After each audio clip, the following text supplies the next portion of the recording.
I was too scared to tell him I was pregnant, and he ran off with my own sister. My heart broke as my family abandoned me. Years later, fate brought us face to face again.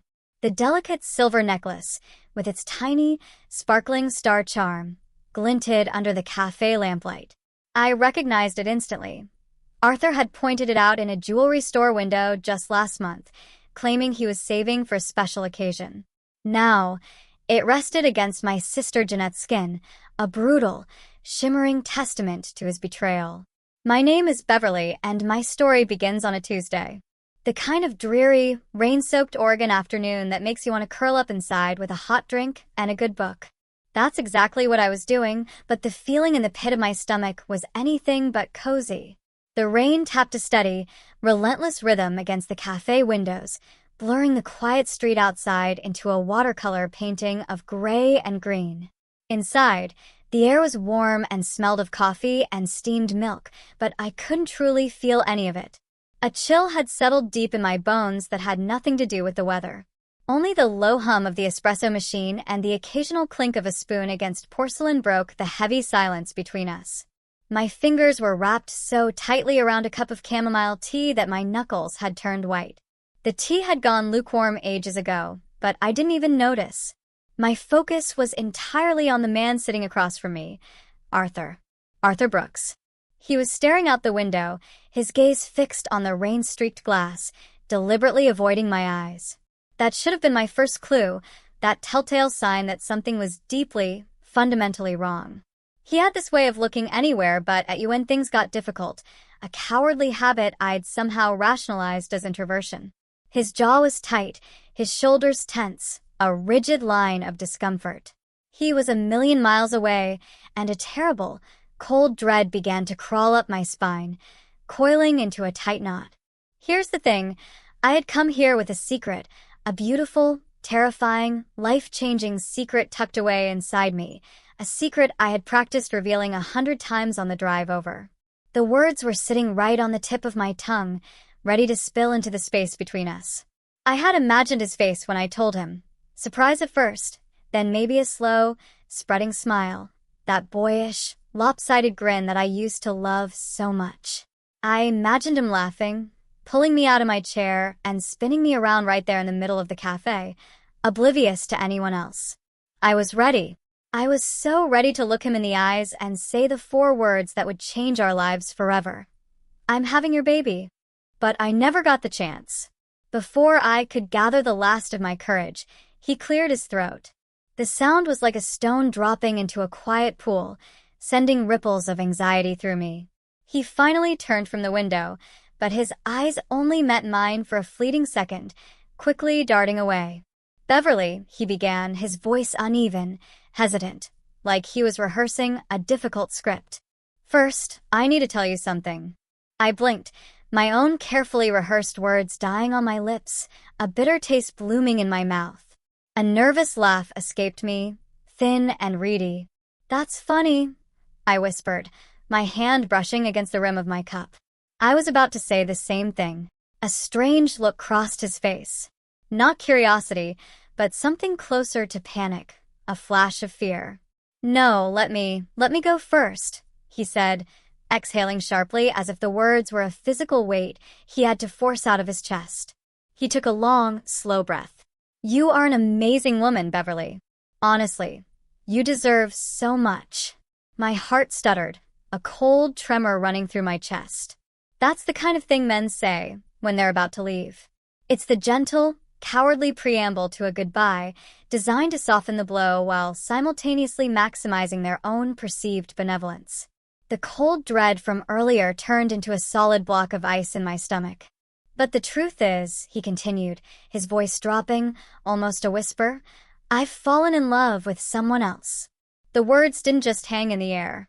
They seemed to echo off the walls of the nearly empty cafe, growing louder and louder until they were the only sound in the world, a deafening roar in my ears.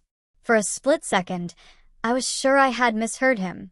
It felt like a line from a movie, too dramatic, too unreal to be happening in my life, in this quiet little cafe, to me. But then I looked at his eyes, which were once again fixed on the rain outside, and I knew I hadn't misheard a thing. The world tilted on its axis, a slow, sickening lurch, and my carefully constructed future shattered into a million tiny pieces, each shard a reflection of what was lost. He wasn't looking at me. He couldn't even give me that. He was already gone. He kept talking, his tone awkwardly apologetic, as if he were explaining a dent in a borrowed car, not shattering a life. "Please don't take it the wrong way," he mumbled, a phrase so ridiculous I almost laughed aloud. "These things just happen. We're just different people, you and I. Maybe I never really loved you the way you thought I did." Each word was a physical blow, landing hard against my chest, stealing my breath. My hands, resting on the table, started to tremble, a violent, uncontrollable shaking. I fumbled for a paper napkin, folding and unfolding it until the flimsy paper tore between my fingers, a tiny rip that mirrored the one in my heart. I kept my eyes down, fixed on the polished wood grain of the table, as if staring hard enough could keep me from shattering right there in front of him. I just nodded once, then again, a tiny, jerky movement of my head that felt like it took all the strength I had left. "I don't want you to hate me," he added, finally glancing at me, his eyes pleading for absolution. His cowardice was almost more painful than his betrayal. He wanted to be the good guy, even now. "And don't try to change my mind. It's over." The scrape of his chair against the floor was a sound of finality, reverberating through the silent cafe. He stood up, a tall, shadowy figure against the gray light of the window. He reached into his jacket, pulled out a few bills, and set them on the table with a soft thud. "This should cover the check. Maybe your cab fare, too." My lips parted, but no sound came out. I couldn't speak. I couldn't breathe. My hair fell across my face like a curtain, hiding the complete and utter emptiness in my eyes. He lingered for a moment, clearly expecting something. Tears, shouting, accusations, anything. But when nothing came, he shifted uneasily from foot to foot, then turned and walked toward the door. The little bell above it chimed faintly as it swung closed behind him, leaving only silence and the rhythmic sound of the rain. I don't know how long I sat there, frozen in place. 5 minutes? An hour? The cafe, which had felt so cozy just a short while ago, now felt like a vast, cold cavern, every empty chair an echo of what I had just lost. Finally, the waiter appeared, his voice soft. "Your check, ma'am?" I barely looked up. I just slid Arthur's bills across the table, my voice flat and lifeless when I murmured, "Yes, thank you." He disappeared, and the silence settled in again. Slowly, as if in a trance, I lifted both my hands to my stomach. I pressed them against the small, still flat place where our child was growing, a secret he would now never know. My chin trembled, and then the tears came. Not loud, hysterical sobs, but hot, heavy, relentless tears that rolled down my cheeks in silence, dripping onto my fingers that were curled protectively over my belly. I sobbed without a sound, my whole body quaking as the truth of my isolation sank in. The new life inside me was supposed to be a gift, a shared joy. But now it was a secret I had to carry all by myself. The intense emotional shutdown followed by a delayed, quiet onset of tears and the immediate protective gesture towards her womb, are classic physiological responses to profound shock and trauma, demonstrating the body's attempt to process an unbearable reality. Eventually, I made my way out of the cafe and into the rain. I didn't take a cab. I just walked, letting the cold drops soak my hair and clothes, each one a tiny pinprick against my skin. I don't remember the walk to my car. I don't remember driving. My body was on autopilot, but my mind was a vortex of pain and disbelief. Somehow, I found myself parked outside my mother's house. I just sat there in the car for a long time, the engine off. The only sound, the rhythmic swish of the windshield wipers against the glass. I needed my mom. In that moment of complete devastation, all I wanted was my mother to hold me and tell me everything was going to be okay. That's what mothers do, right? With a deep, shaky breath, I got out of the car and walked to the front door, feeling like a lost child about to knock on the door of my own home. The house was quiet when I stepped inside, my wet shoes leaving faint marks on the worn linoleum floor. The familiar smell of my mother's lavender-scented cleaner hung in the air, but tonight it smelled sharp, almost suffocating. In the living room, the muted glow of a lamp cast long shadows across the beige carpet. My mother, Dolores, was sitting at the dining table, flipping through a stack of mail, her brow furrowed in concentration. My stepfather, Clifford, was there too, impatiently tapping at his watch as if he were counting down minutes he didn't want to spare. I hesitated in the doorway, clutching my bag against my chest like a shield. For a moment, I thought about turning around and leaving, keeping everything to myself, the shame too heavy to share. But the weight of what had happened was too heavy to carry alone. I needed someone. I needed my mother. "Mom," I said softly. My voice cracked in the silence, startling her. Her hands stilled on the envelopes. She lifted her gaze, her eyes flickering with a mixture of surprise and irritation. "Beverly, what are you doing here? You look like a drowned rat." "Arthur's gone," I managed to say, the name feeling foreign and bitter in my mouth, like a bad taste. He left me. And I'm pregnant."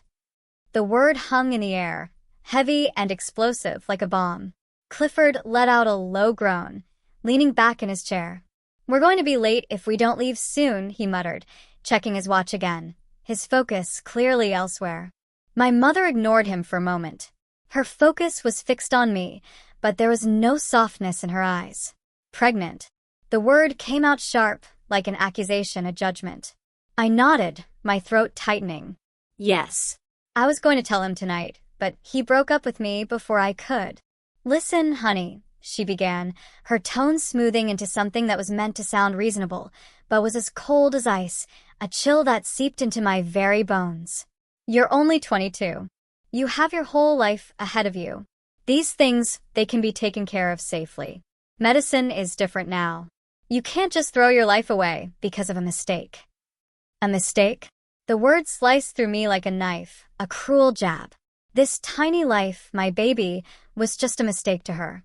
"Mom, it's not just something to get rid of," I pleaded, my voice trembling, tears welling in my eyes. "It's my baby." She shook her head firmly, her arms crossing over her chest in a gesture of finality. "Think about your future, Beverly. Your education. How are you going to manage a baby and a job with what? A teacher's starting salary? It's not realistic." Just then, the living room door opened and my younger sister Jeanette walked in. She was humming a little tune, her face bright and cheerful, oblivious to the storm brewing. "Mom, have you seen my—" "Oh, Beverly." Her smile faltered when she saw my tear-streaked face. "What's going on?" I couldn't speak. I just stood there dripping rainwater onto the carpet, my world collapsing around me. Jeanette looked from my face to my mother's stern expression. But it wasn't her face that held my attention. It was what she was wearing. Around her neck was that delicate silver necklace with a tiny, sparkling star charm. My breath caught in my throat. I knew that necklace. Arthur had shown it to me in a jewelry store window just last month. He'd said he was saving up for it for a special occasion for me. And there it was, sparkling under the lamplight, resting against my sister's skin. The room started to spin. The pieces clicked into place with a horrifying, sickening clarity. The vague someone else suddenly had a face, a name. My sister's face. "Where?" I whispered, my voice barely audible, a faint tremor. "Did you get that necklace?" Jeanette's hand flew to her throat, her eyes widening in panic. She looked at her mother, a silent plea for help. "It was a gift," she stammered. "From who?" I pressed, taking a step forward, the ice in my stomach now a raging fire. "Beverly, stop it," my mother snapped, her voice sharp. "This is not the time." "From who, Jeanette?" I shouted, the sound tearing from my raw throat. Jeanette flinched, tears welling in her eyes. But they weren't tears of remorse. They were tears of a child caught doing something wrong, of inconvenience. "From Arthur," she finally whispered, her voice barely audible. We We've been seeing each other for a few months. We're in love. It was a double betrayal.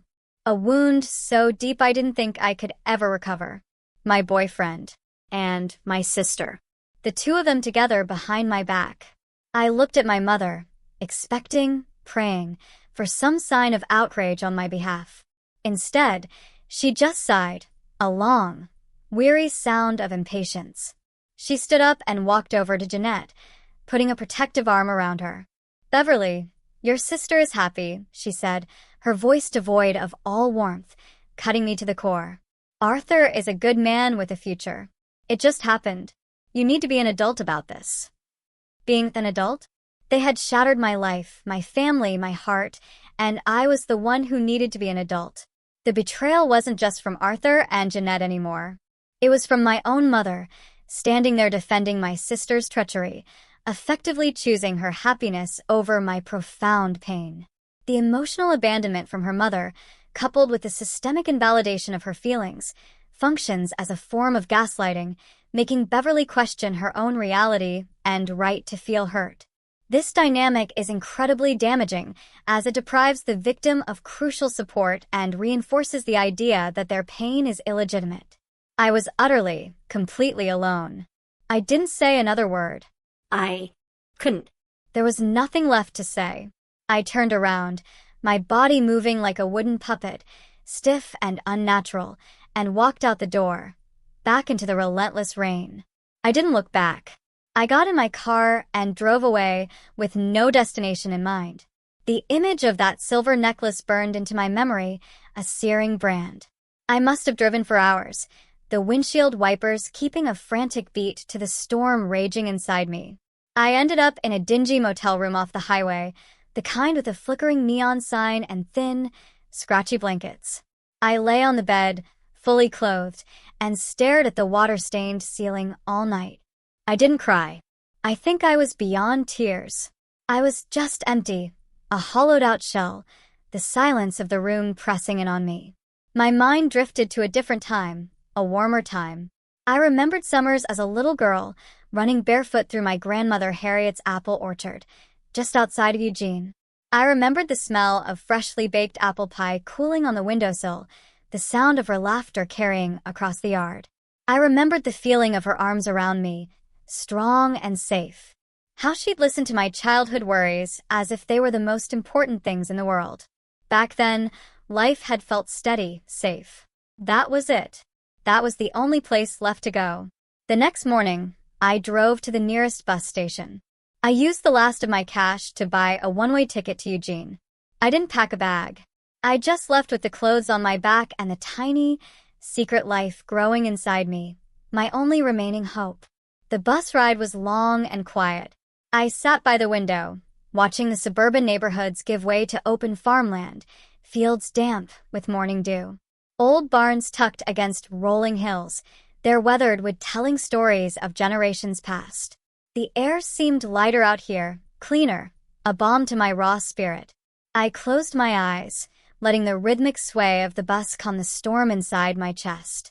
I pressed a hand to my belly and whispered silently to the only person in the world who was truly on my side. "We'll be okay somehow. We'll be okay." By the time the bus slowed into the small rural station, the clouds had broken and thin rays of sunlight spilled over the platform. I stepped down, feeling tired and lost, a vulnerable, tiny figure in a vast landscape. And then I saw her, my Grandma Harriet. She was standing at the end of the platform, wearing her old, worn cardigan, a scarf looped neatly around her neck. Her silver hair caught the light, and her eyes, the kindest eyes I've ever known, softened the instant they landed on me. Without a moment's hesitation, she opened her arms wide. "Beverly, sweetheart," she called, her voice warm and steady, just as I remembered, a beacon in the storm. The moment I fell into that embrace, the tight, painful knot in my chest finally loosened. Her hug smelled faintly of flower and wood smoke, a scent that carried me straight back to simpler days, to a time before betrayal. For the first time since I'd walked into that coffee shop, I felt a tiny piece of my burden lift. I buried my face in her shoulder and finally let myself cry. I cried for Arthur, for Jeanette, for my mother, for the baby, for the girl I used to be.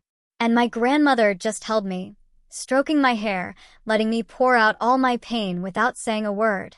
She just held me, and that was everything.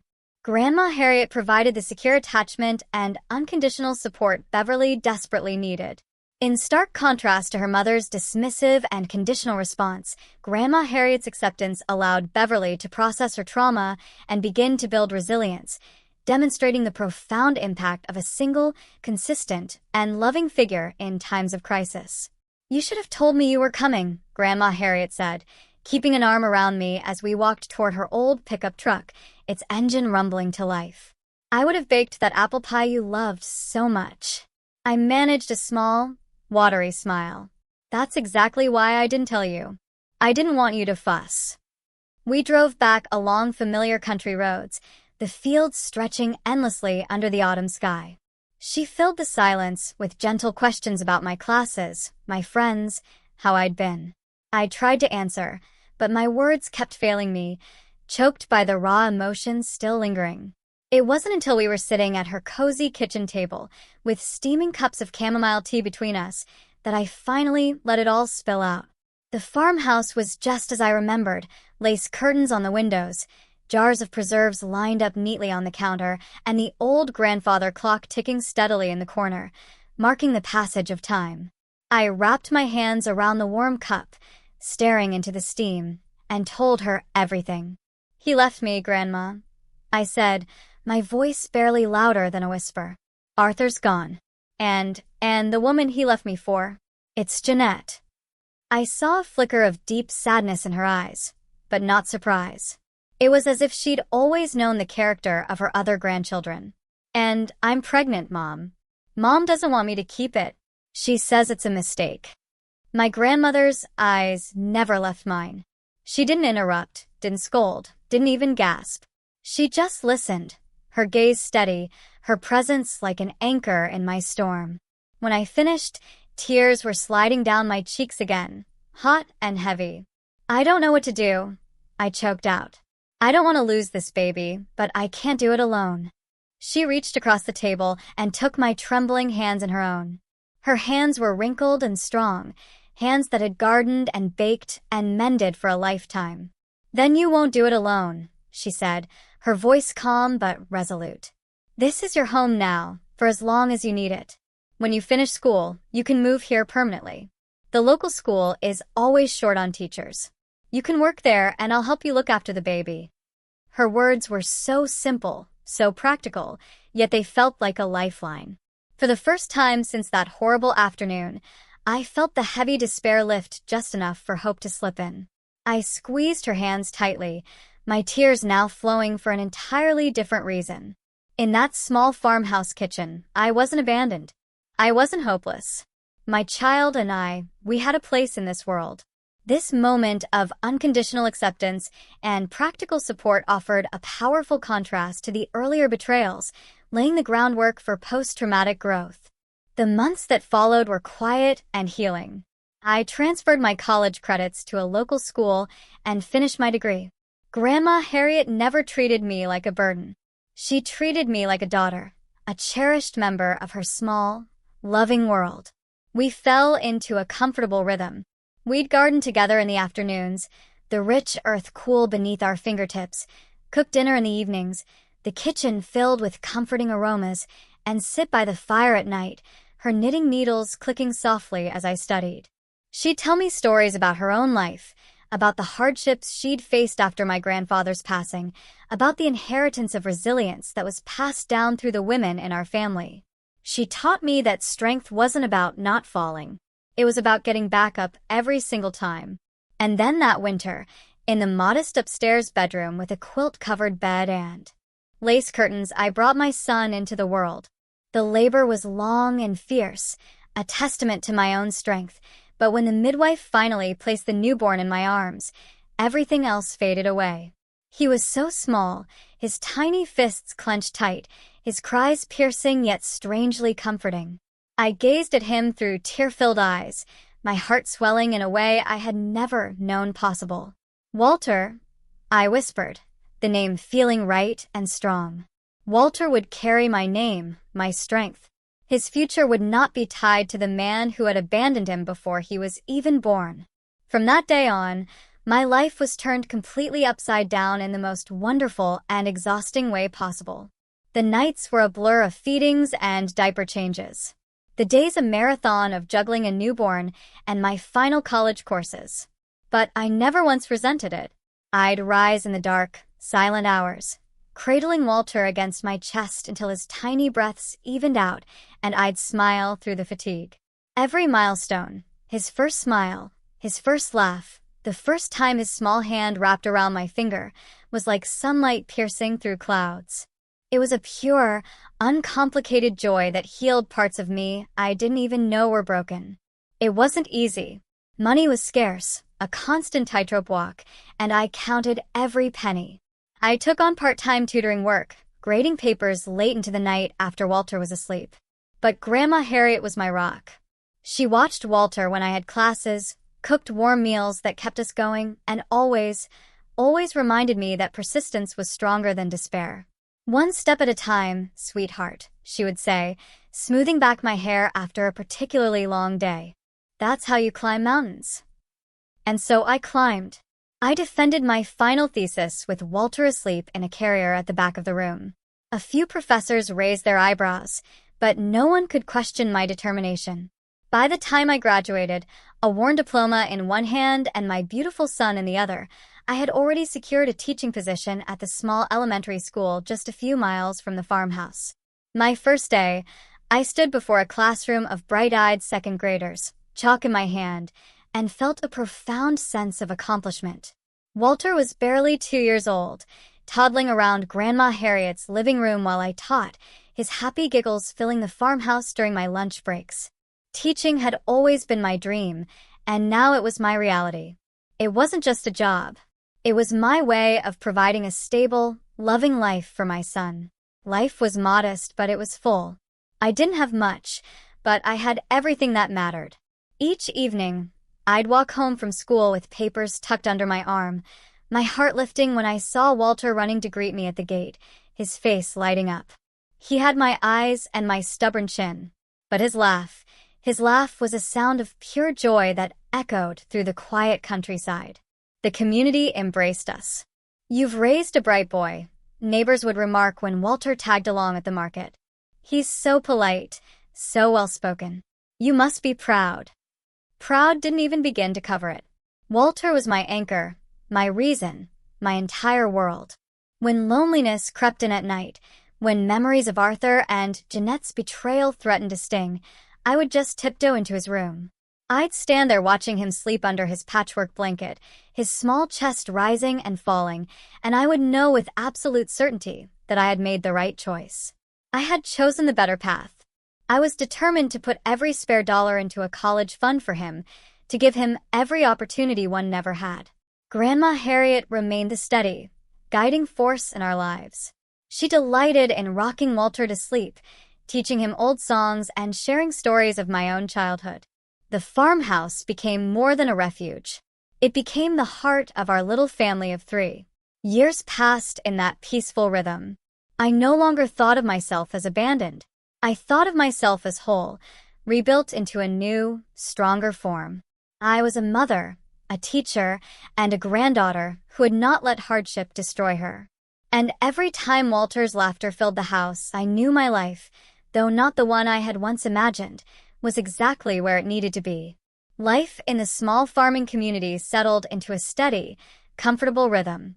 I taught my students by day, graded papers at night, and poured every ounce of the rest of my energy into raising Walter. It was a full life, a good life, though sometimes in the quiet moments after Walter was asleep and the house was still, a wave of loneliness would wash over me. I had long since stopped expecting romance or love.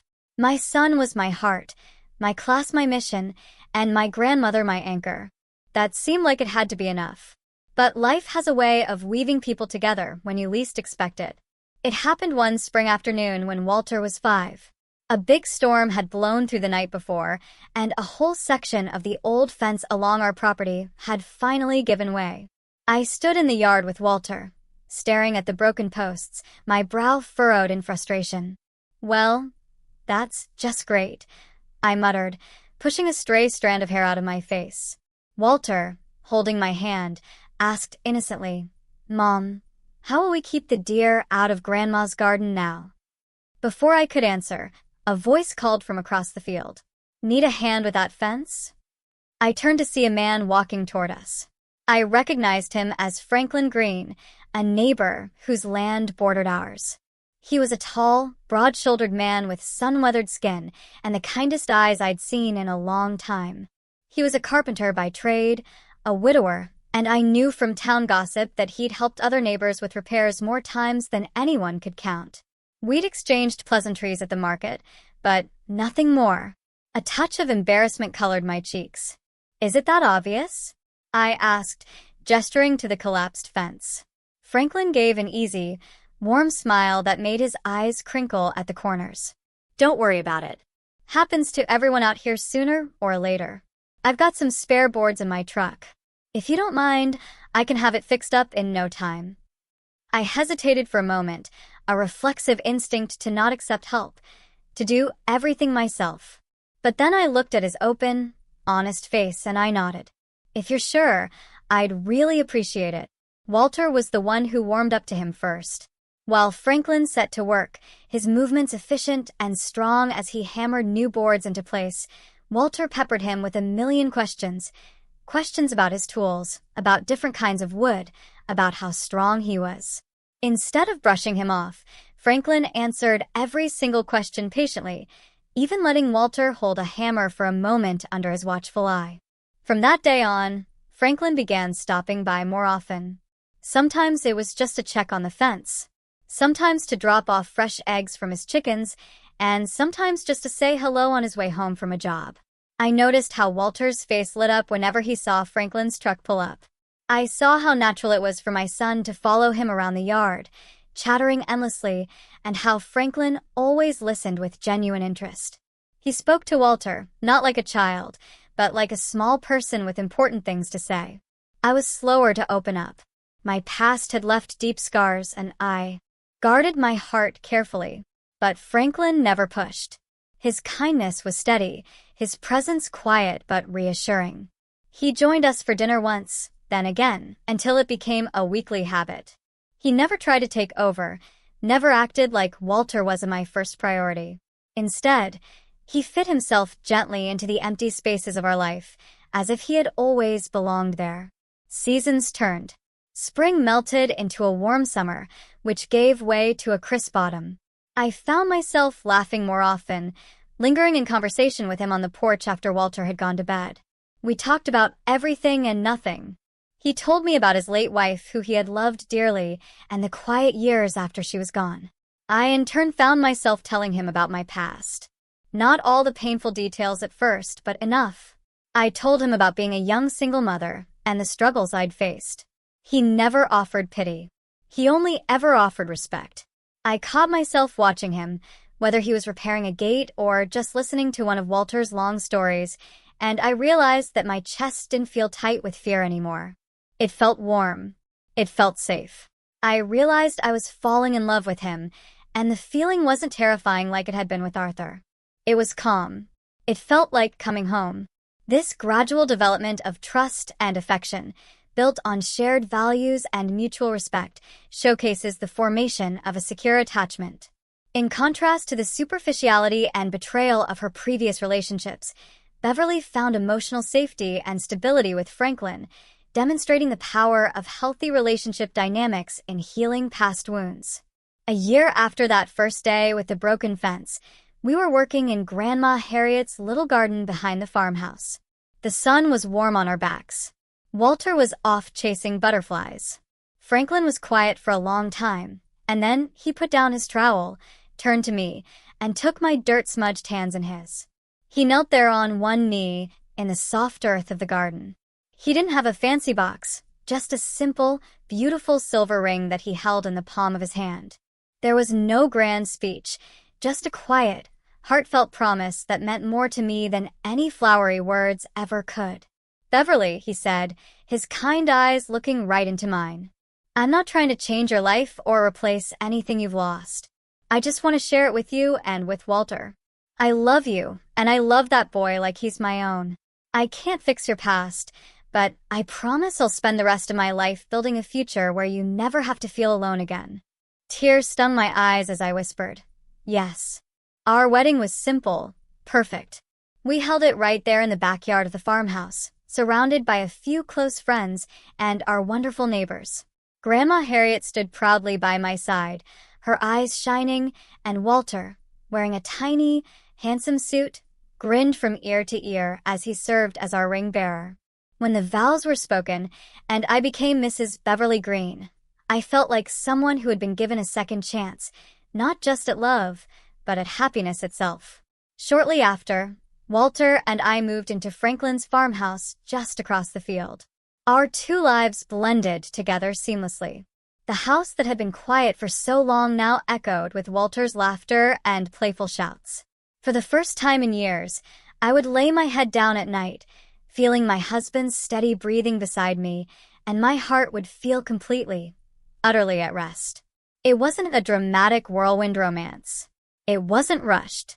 It was steady, genuine, and real. And that was exactly what I had been searching for all along without even knowing it. Life with Franklin and Walter was a peaceful dream. Walter was 7 now, a bright, happy boy who adored Franklin and called him Dad. I loved my job.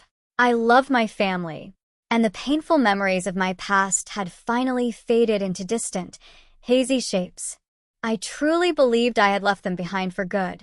Then came the annual second-grade field trip to the museum in Eugene. The morning was bright and clear, a perfect day for an adventure. I walked at the front of my class, a clipboard in my hand, while the children chattered excitedly behind me. Walter stayed close to my side, his small backpack bouncing as he kept pace with the group.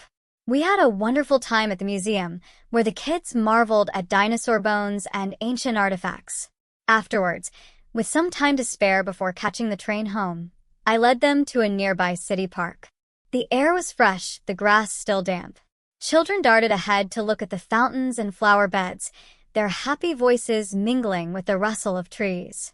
I smiled, calling for them to stay together, feeling a deep sense of pride.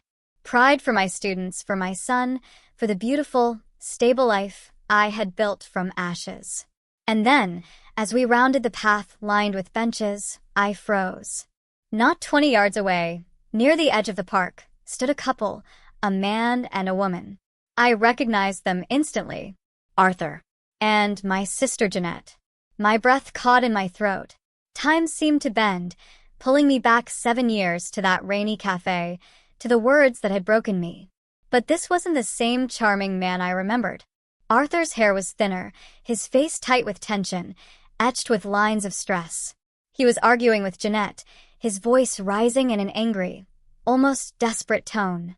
Jeanette, dressed in a sleek blazer, stood with her arms folded, snapping something sharp and dismissive back at him. People passing by slowed to watch as their argument escalated. I could hear fragments of their shouting, accusations about money, about his long hours at work, resentment simmering just below the surface. Arthur gestured wildly, his face flushed with frustration. The man who had once seemed so confident and in control now looked weak and bitter. I stood rooted to the spot, my students gathering curiously around me. My heart was thumping, but not with the familiar ache of old wounds. To my surprise, I felt nothing. No longing, no anger, not even a spark of the old pain. All I felt was distance, as though I were observing two strangers having a bad day from behind a thick pane of glass. This emotional detachment, rather than a resurgence of old pain, is a powerful indicator of post-traumatic growth and emotional healing. Beverly has processed her past trauma, allowing her to observe the situation objectively without being re-traumatized. Her present security and happiness have provided a context where the past's power is diminished. Mom, I looked down. Walter was tugging at my sleeve, his blue eyes lifting to mine, full of concern. Are we going to keep walking? I blinked, the sound of his voice grounding me, pulling me back to the present, to the warmth of his small hand in mine. His small hands slid into mine, warm and steady. I smiled faintly and squeezed back. Yes, sweetheart. Let's go. Without another glance in their direction, I guided my students along the path, steering them toward the open lawn where ducks waddled near a pond. Behind me, Arthur's voice rose again, harsh and cracking. But I didn't turn around. I just kept walking, away hand in hand with my son, leaving the ghosts of my past to their own bitter arguments. In that moment, I realized something profound. The man and woman who had once shattered my world no longer had any power over me. They were just sad echoes from a life that was no longer mine. We spent another half-hour at the park, letting the children run and play before it was time to head back to the train station. The kids were tired but still buzzing from the day's adventure. I walked alongside them, keeping count with my clipboard as we passed the shop fronts and cafes lining the street. Walter skipped a few paces ahead, pointing out a bakery display filled with frosted cupcakes. I smiled at his excitement, my heart feeling light and unburdened. Then my gaze drifted toward the window of a familiar-looking cafe, and I froze for the second time that day. Inside, seated at a corner table, the very same corner table from all those years ago, was Arthur. Time seemed to slow down. He looked older now, lines of stress carved deeper across his forehead, but the way he leaned back in his chair was unmistakable. Across from him sat Jeanette, looking stylish and confident. Between them, a little girl with curly hair, no older than 5 or 6, was toying with a spoon. My stomach tightened, my breath catching. For a moment, I couldn't move. My past, the betrayal, the heartbreak, all the nights I had cried myself to sleep. It was all sitting just a few feet away, smiling at another family. Then Arthur looked up. His eyes met mine through the glass, and they widened in recognition. He straightened up, and to my utter disbelief, he lifted his hand in a casual, friendly wave, as if we were just old acquaintances who had simply crossed paths on the street. Jeanette followed his gaze. When she spotted me standing on the sidewalk with a group of second graders, her lips curved into a smug, condescending smirk. She leaned close to Arthur, whispering something I couldn't hear. He chuckled, and then they both laughed, a shared, private mockery at my expense. The sound, even muffled through the glass, pierced me like a blade. All the old hurt, the humiliation, the feeling of being discarded. It all came rushing back in a hot, painful wave. My legs felt stiff, my chest heavy with the weight of years I thought I had already buried. But it only lasted for a moment. Mrs. Green.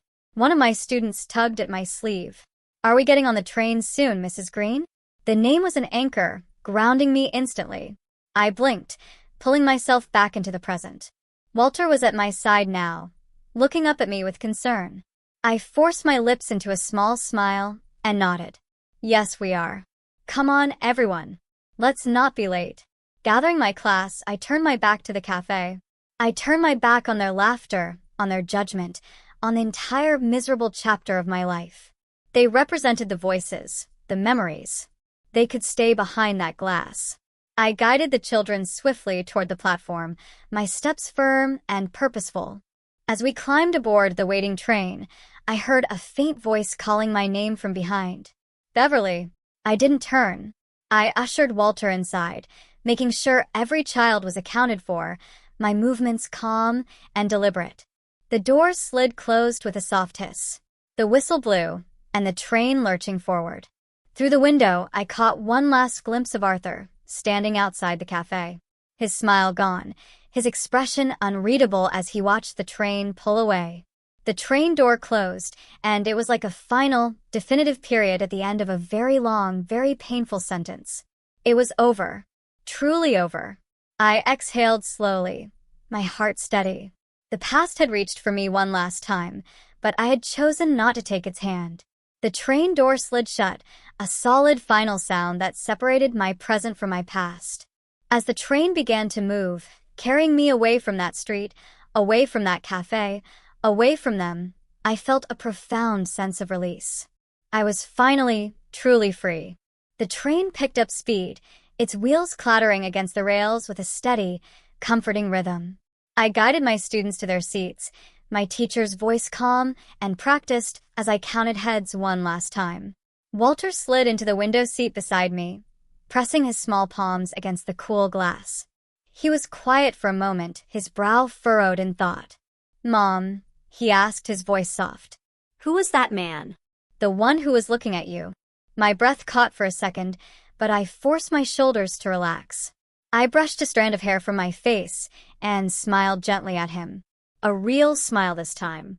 "Oh, him," I said, my voice light. "Just someone who thought he knew me, sweetheart." Probably a mistake. Walter studied my face for a moment longer, as if weighing my answer. Then he seemed satisfied and nodded, turning back to the window to watch the city blur past. My own gaze followed his. And there he was, Arthur.